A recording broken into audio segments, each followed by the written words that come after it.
Assalamualaikum warahmatullahi wabarakatuh. Kami dari kelompok 5 Mikro yang beranggotakan saya sendiri Lulul Karimah, Aryani, Dinda Putri Prabowo, Ella Clarissa, Eti Purwanti, Muhammad Munir Fauzi, Raihan Fahri Ananta, Ulfa Hidayati, dan Suyati ingin mempresentasikan hasil dari kerja kelompok kami yang berjudul eksternalitas. Eksternalitas dan ketidakefisienan. Pengertian eksternalitas. Eksternalitas adalah suatu efek samping dari suatu tindakan pihak tertentu terhadap pihak lain, baik yang berdampak menguntungkan maupun yang berdampak merugikan. Eksternalitas terjadi hanya apabila tindakan suatu pihak mempunyai dampak terhadap pihak lain tanpa adanya kompensasi. Jenis-jenis eksternalitas ditinjau dari segi dampaknya. Yang pertama, eksternalitas negatif. Eksternalitas negatif adalah kegiatan yang merugikan dalam suatu tindakan ekonomi yang dilakukan oleh suatu produsen dan tidak ada kompensasi kepada pihak yang bersangkutan. Salah satu contoh kegiatan eksternalitas negatif adalah kegagalan pasar. Dampak eksternalitas negatif yang muncul akan membuat harga barang atau jasa tidak mencerminkan marginal social cost secara penuh dalam mengalokasikan sumber daya untuk menghasilkan produk tersebut, sehingga menimbulkan biaya bagi pihak ketiga. Sedangkan eksternalitas positif yaitu manfaat bagi pihak ketiga yang tidak dibayarkan kepada pihak penjual dan pembeli barang atau jasa yang tidak tercermin dalam harga. Salah satu contoh eksternalitas positif adalah adanya suntikan antibodi terhadap suatu penyakit. Maka suntikan tersebut selain bermanfaat bagi orang yang bersangkutan, juga bermanfaat bagi orang lain, yakni tidak tertular penyakit. Dampak eksternalitas positif menyebabkan marginal social benefit atau MSB lebih tinggi daripada manfaat marginal yang didapatkan penjual atau pembeli. Selanjutnya terdapat kurva dampak eksternalitas positif dan juga kurva dampak eksternalitas negatif. Berdasarkan kurva tersebut, MSC sebagai biaya marginal sosial sama dengan MPC. Transaksi penjual dan pembeli di pasar sebelum diperhitungkan adanya dampak eksternalitas positif, yaitu berada pada titik A. Karena adanya dampak eksternalitas positif yang tidak diperhitungkan penjual dan pembeli, manfaat marginal sosialnya atau MSB lebih tinggi dari harga yang berlaku di pasar. Awalnya aktivitas penjual dan pembeli terjadi pada titik A. Tetapi karena ada tambahan manfaat dari dampak eksternalitas positif, sehingga manfaat marginal sosial secara keseluruhan, yaitu MSB sama dengan MPB ditambah MEB, berada pada garis MSB. Pada garis MSB inilah diperhitungkan manfaat marginal keseluruhan, baik yang didapat oleh pembeli atau MPB, dan manfaat tambahan yang didapatkan oleh masyarakat yang tidak membeli atau MEB. Dalam kondisi demikian, harga yang ditetapkan oleh pasar tanpa memperhitungkan dampak eksternalitas positif menjadi lebih rendah dari keseluruhan manfaat marginal sosial yang ada. Apabila dampak eksternalitas positif diperhitungkan, maka keseimbangan transaksi penjual dan pembeli akan bergeser dari awalnya berada pada titik A menjadi pada titik C. Yang kedua ada kurva dampak eksternalitas negatif. Berdasarkan kurva tersebut, garis MPC menggambarkan biaya marginal perusahaan untuk menghasilkan suatu produk. Garis MPC pada gambar tersebut adalah biaya perusahaan menghasilkan barang tanpa memperhitungkan dampak eksternalitas negatif. Sedangkan MSB menggambarkan marginal social benefit, sederhananya yaitu yang diminta oleh konsumen.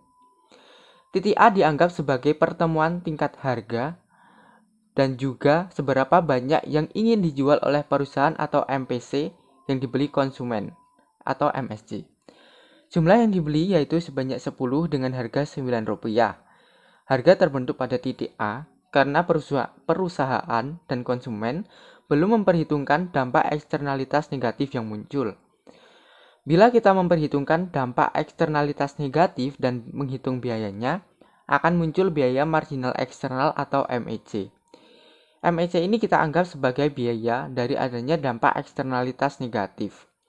Pada saat jumlah permintaan barang yang awalnya sebesar 10 dengan harga Rp9 atau di titik A, titik harga ini lebih rendah dari harga yang seharusnya, sebab harga ini belum memperhitungkan dampak eksternalitas negatif yang muncul atau MEC. Bila kita memperhitungkan biaya marginal keseluruhannya atau biaya sosial marginal, seharusnya pada garis MSC. Pada garis MSC atau Marginal Social Cost sudah diperhitungkan biaya marginal untuk menghasilkan barang atau MPC dan ditambah biaya marginal dari dampak eksternalitas negatif atau MPC. Harga yang awalnya pada titik A bila ditambah biaya eksternal sebagai kompensasi dampak eksternalitas negatif akan ada kenaikan sebesar F. Kenaikan sebesar ini sebagai gambaran biaya MEC. Sehingga dengan kuantitas barang 10, harga barang akan bergeser dari titik A ke titik C menjadi Rp15. Bila produsen menerapkan harga MSC, harga yang berubah dari titik A ke titik C menjadi mahal bagi konsumen. Oleh sebab itu, konsumen akan mengurangi permintaan barangnya. Interaksi tawar-menawar pasar akan memunculkan keseimbangan baru pada titik B. Bila transaksi di dalam pasar tersebut memperhitungkan biaya marginal produsen atau MPC dan biaya marginal eksternal atau MPC sebagai biaya dari dampak eksternalitas negatif, maka pertemuan antara permintaan dan penawarannya akan berada pada titik B. Pada titik B ini terjadi kenaikan harga sebagai kompensasi dampak eksternalitas negatif.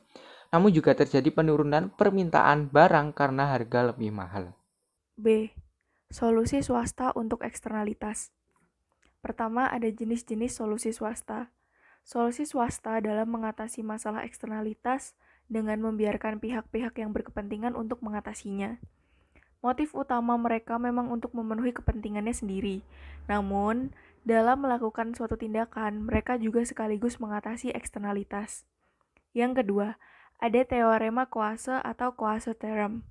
Ekonom Ronald Coase yang menyatakan bahwa solusi swasta bisa sangat efektif seandainya memenuhi satu syarat. Syarat itu adalah pihak-pihak yang berkepentingan dapat melakukan negosiasi atau merundingkan langkah-langkah penanggulangan masalah eksternalitas yang ada di antara mereka, tanpa menimbulkan biaya khusus yang memberatkan alokasi sumber daya yang sudah ada. Yang ketiga, ada penyebab gagalnya solusi swasta. Logika teorema Coase memang meyakinkan, namun tidak selamanya sesuai dengan kenyataan yang ada. Dalam prakteknya, kita tahu bahwa pelaku-pelaku ekonomi swasta atau pribadi seringkali gagal memperoleh pemecahan yang efisien atas suatu masalah yang bersumber dari eksternalitas. Teorema Coase ternyata hanya berlaku jika pihak-pihak yang berkepentingan tidak dihadapkan pada kendala untuk mencapai dan melaksanakan kesepakatan itu.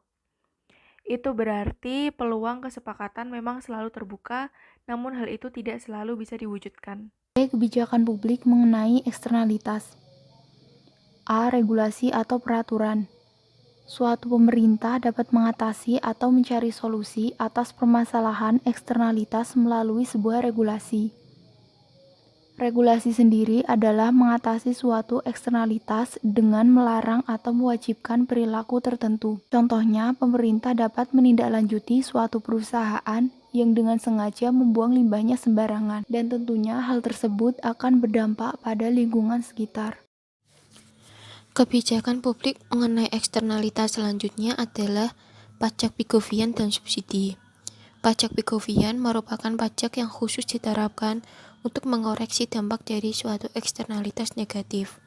Disebut pajak Pigo karena ditemukan oleh ekonom yang bernama Arthur Pigo pada tahun 1877 sampai dengan 1959. Bentuk dari pajak tersebut misalnya, ada dua pabrik yaitu pabrik baja dan pabrik kertas yang sama-sama membuang limbah 500 ton per tahun.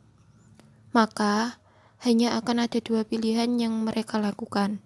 Pertama, Badan Perlindungan Lingkungan Hidup atau Environmental Protection Agency akan mewajibkan semua pabrik untuk mengurangi limbahnya hingga 300 ton per tahun, atau yang kedua, mereka akan dikenai pajak sebesar $50.000 untuk setiap ton limbah yang dibuang oleh setiap pabrik. Kalangan ekonom berpendapat bahwa pajak Pigovian lebih bermanfaat bagi lingkungan. Sementara itu, subsidi diberikan untuk kegiatan-kegiatan yang memunculkan eksternalitas positif. Selanjutnya, studi kasus. Mengapa pajak bensin sangat tinggi? Di banyak negara, Bensin merupakan salah satu barang yang pajaknya paling tinggi. Di Amerika Serikat misalnya, hampir setengah dari harga bensin yang dibayar oleh pengendara diberikan untuk pajak. Di banyak negara Eropa, pajak bensin bahkan lebih tinggi. Harganya dapat mencapai 3 atau 4 kali lipat daripada harga bensin di Amerika Serikat. Mengapa pajak ini banyak ditemui? Mengulas studi kasus. Dengan melihat studi kasus tadi, pajak bensin merupakan salah satu pajak yang paling tinggi dan banyak ditemui.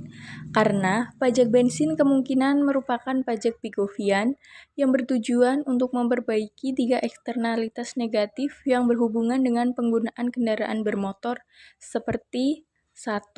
Kemacetan. Pajak bensin mengurangi kemacetan dengan mendorong warga untuk lebih dapat menggunakan transportasi umum. Yang kedua, kecelakaan. Pajak bensin merupakan cara tidak langsung agar para warga membayar bahaya lebih besar dan boros bensin. Mereka yang mengancam orang lain yang sebaliknya membuat mereka memperhitungkan risiko dalam memilih kendaraan. Selanjutnya ada polusi. Pembakaran bahan bakar fosil seperti bensin diyakini oleh banyak pihak sebagai pemanasan global. Pajak bensin dapat mengurangi risiko ini dengan menurunkan penggunaan bensin. Dengan demikian, tidak seperti pajak lainnya yang menimbulkan kerugian bahan baku. Pajak bensin sebenarnya membuat perekonomian berjalan lebih baik. Dengan demikian, kemacetan dapat berkurang, jalanan lebih aman, dan lingkungan menjadi lebih bersih. Demikian presentasi dari kelompok kami mohon maaf bila ada kesalahan. Terima kasih dan selamat siang.